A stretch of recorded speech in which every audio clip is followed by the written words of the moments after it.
If this is you sitting there, phone face down, pretending you didn't notice her story pop up, maybe you thought you were over it. Maybe you've been telling yourself that for weeks, months, but it still hits right here in the chest, and you hate that it does.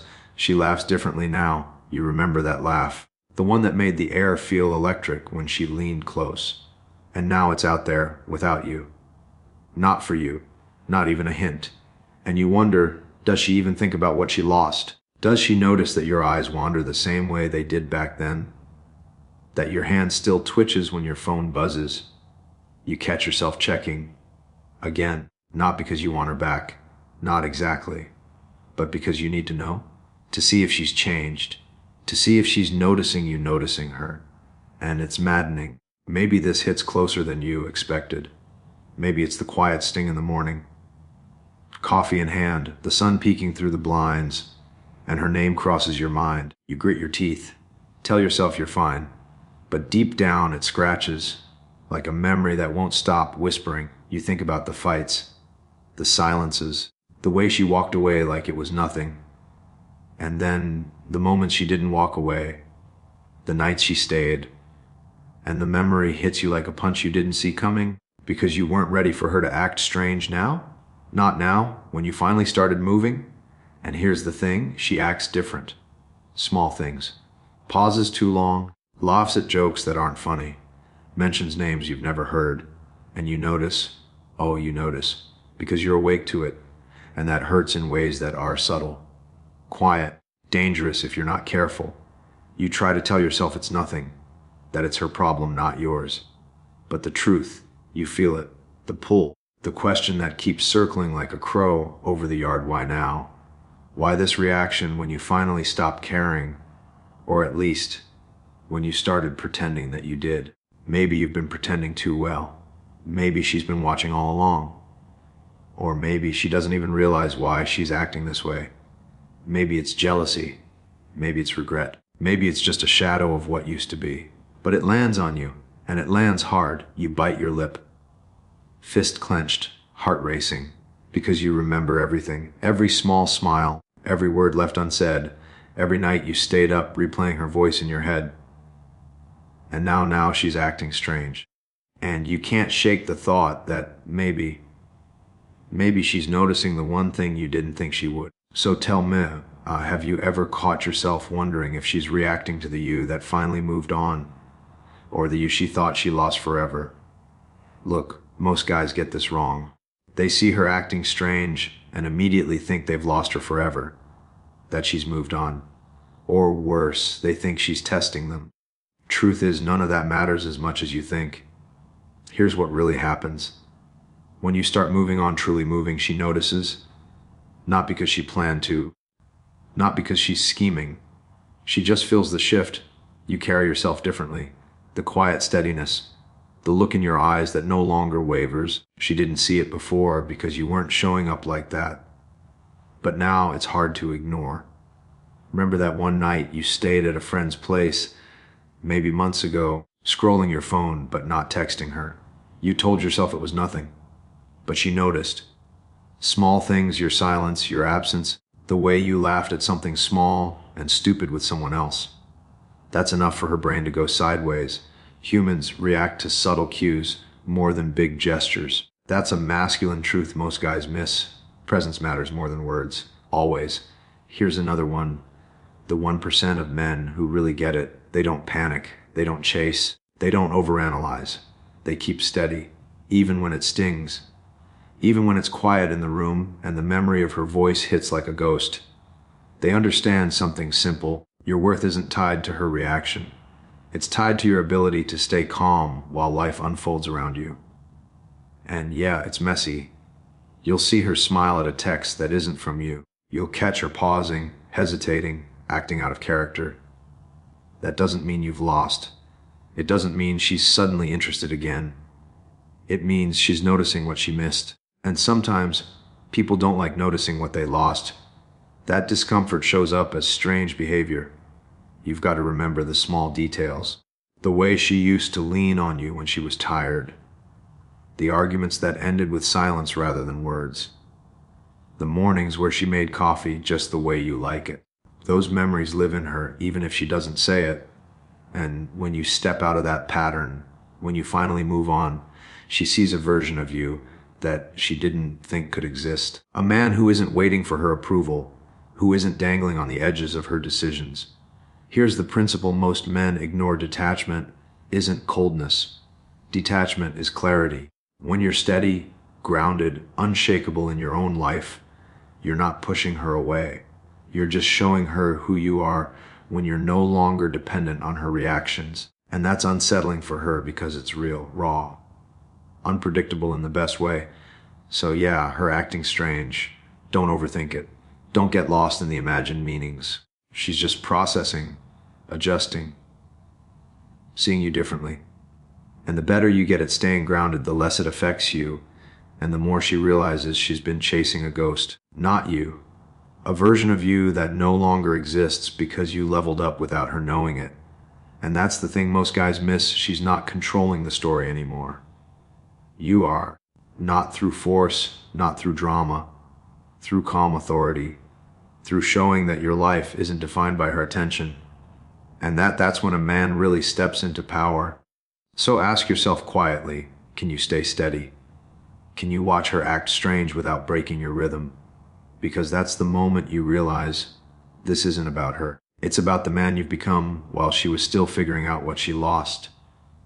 He's sitting at the edge of the couch, phone on the coffee table.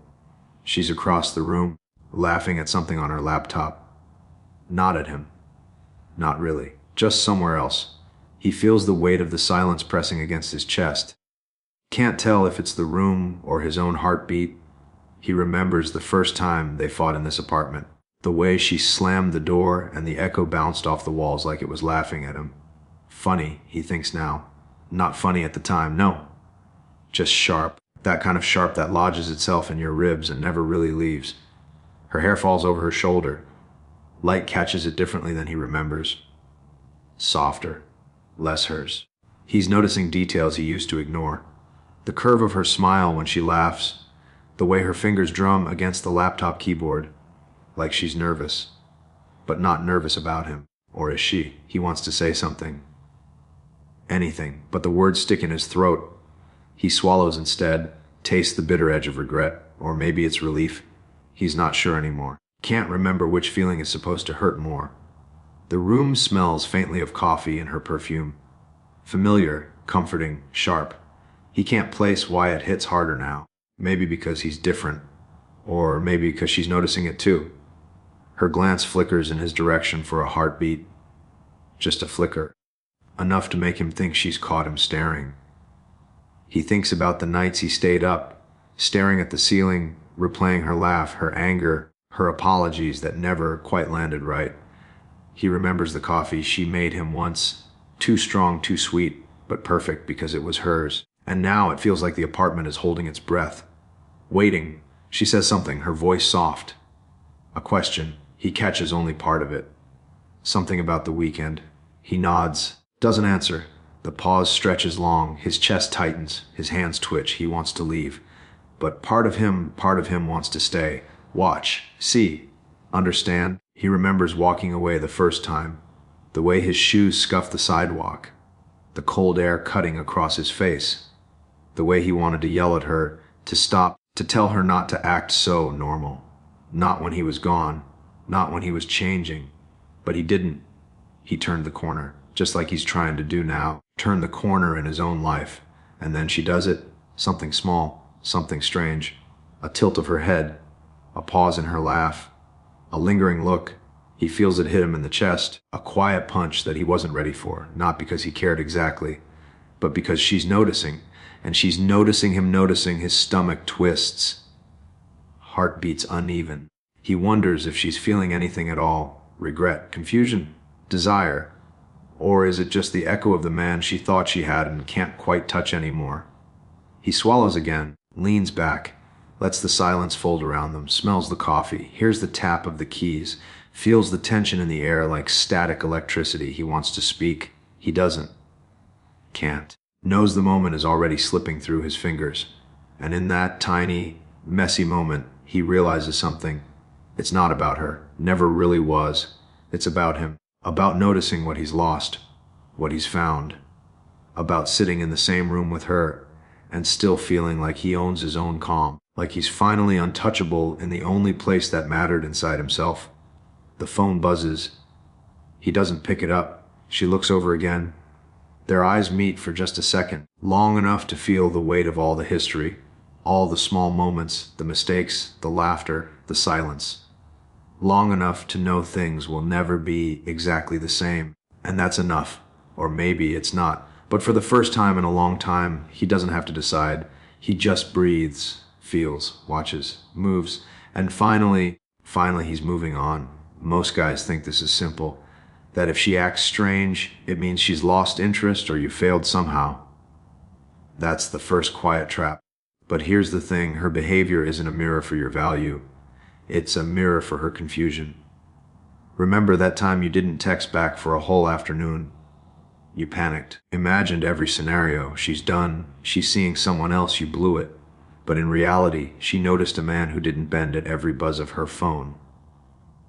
Attention is cheap, respect is priceless. That pause, it wasn't rejection, it was awareness.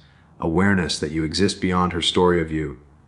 Second belief men think they have to fix it, to explain themselves, to chase, to decode the signals. Every missed laugh, every pause in her texts becomes a mini crisis. But what if it's not a puzzle? What if it's life moving naturally? You don't fix her, you fix you. I remember standing outside my apartment one night, phone in hand, thinking about every small moment she might interpret wrong. And then I just let it be. Walked inside, brewed coffee, listened to music. Nothing dramatic, nothing proving anything, and yet the calm shifted the energy completely. You don't lose her, you lose your own presence.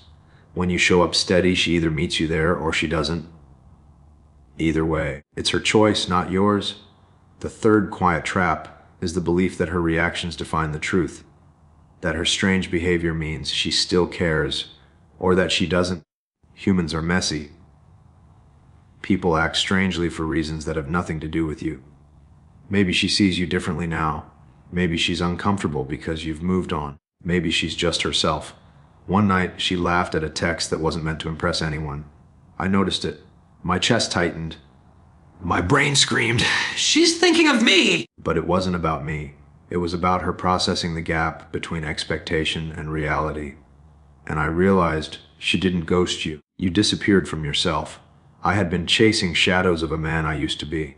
Once I stopped, once I moved solidly into myself, the strange behavior lost its power. Men get caught in these silent loops, overthinking, overfeeling, overchasing. The antidote isn't strategy, it's presence. Showing up in your life fully, feeling your own weight, letting her reactions float by like wind in the trees. Some gusts will brush past, some will shake branches you thought were steady. Either way, you're rooted. And here's the quiet revelation. When you understand these things, the strange behavior doesn't scare you. It doesn't make you doubt. It doesn't pull you into someone else's storm. You just notice, you adjust, you live. And in that space, you carry the only power that ever mattered, the power to stay calm, to stay steady, to stay you. So next time she acts strange, remember she's not the boss of your reality. Her reactions aren't a verdict, they're a reflection. And you're the man who finally stopped disappearing from himself. This is what he understands. Most men confuse her reactions with their worth. They panic at silence, overanalyze a pause, text too soon, text too much. They're chasing shadows, losing themselves in the echo of what used to be. He doesn't do that. Not because he's immune to feeling, he feels everything, but because he knows presence is louder than noise. Presence is steadiness. Presence is seeing her act strange and not flinching. This is how he leads, with presence, not pressure. He doesn't beg for clarity. He doesn't fill the void with words or explanations. He sits with the moment, lets the tension breathe. Maybe she laughs at something trivial. Maybe she pauses like she's unsure. He notices, sure, but he doesn't react like a man dangling from the edge of her mood. He remembers the nights he stayed quiet while his mind ran wild with what ifs, and now he channels that same patience into the here and now. He understands that the strange behavior isn't about him being less. It's about her processing something she didn't expect, a man who isn't wrapped around her reactions. She's confused because he's consistent. He's calm. He's not waiting. He's moving. And that's harder to deal with than any argument or drama. Sometimes it's messy. He'll catch her glance and feel a spike in his chest. That's human. He acknowledges it, but then he breathes. He doesn't text. He doesn't try to prove anything. He's steady because he values himself more than he values someone else's approval. Strength over noise, centeredness over chasing. He understands the power of patience, waiting, sitting in the quiet, knowing that clarity comes not from pressure but from time. He remembers mornings alone, coffee brewing, thinking about everything that went wrong. He remembers nights where he wanted to call, to explain, to chase, and instead chose to stay grounded. That choice, the small, quiet choice, built him more than any dramatic gesture ever could. This is what he understands about clarity. When she acts strange, he doesn't assume. He observes. He sees patterns, but he doesn't react out of fear. He sees himself in motion. He sees the man he's becoming while she's noticing it. That's where his power lies. Not in trying to decode her, not in trying to fix her, but in showing up fully every day, no matter what. This is how he leads with presence, not pressure. The room is loud. Her words float around, sometimes sharp, sometimes soft. He's calm. He moves with his own rhythm. He notices small things, the way her smile falters, the way she hesitates, but he doesn't over-attach to them. He keeps his center. He drinks his coffee. He walks through his day. He laughs at little things. He lives. And here's the thing most men miss. She acts strange, not because she's more powerful. Not because she's testing him. She's acting strange because he finally isn't available in the same way he used to be. He's grown. He's rooted. He's built an inner life that can't be shaken by moods or past mistakes. That's what the 1% headman knows. That's what makes him untouchable in the quietest, most human way. He doesn't need to control. He doesn't need to convince. He doesn't need to chase. He just shows up, calm, steady, present. And that shifts everything. He's standing by the window, rain tapping on the glass. The city smells like wet concrete and exhaust. She's in his mind anyway, laughing at a memory that stings, and he lets it come, lets it hit sharp, bitter, real. A flash, her hand brushing his on the couch. Another, the silence after the fight he started but didn't finish. The way he twisted inside, thinking he wasn't enough. He remembers nights staring at the ceiling, stomach tight, mind spinning. And then he exhales slow. Feels it leave him like smoke. The whisper, if I am enough, soft, almost lost in the hum of traffic and rain. The weight his chest presses hard. Realizes he's been bending to someone else's story, chasing approval like it mattered more than him. Memory hits, her strange behavior, the pause before a laugh, the glance he reads too much into. And suddenly he sees it. He's been breaking himself for shadows, for echoes. He steps back from the window. Rain blurs the lights. Heart steady now. He tastes coffee on his tongue, the warmth in his hands. Breathes. Smiles slightly, not for her. Not even for anyone. He remembers who he is. The man he's been ignoring. And just like that, the pull fades. He is enough. He has always been enough. The rain hits the pavement. Cold. Sharp. She's laughing somewhere, but it doesn't reach him. Not anymore. His chest is heavy, yes, but steady. Heart steady. Hands warm on the mug. Breath even. He remembers the nights he broke himself trying to be seen. The moments he whispered her name into the dark. The phone buzzing. The silence that cut sharper than words, and now he moves without her pulling the strings. Moves like a man who owns himself. She acts strange. That's her story, not his. And he walks past it, untouchable, unshaken, finally whole.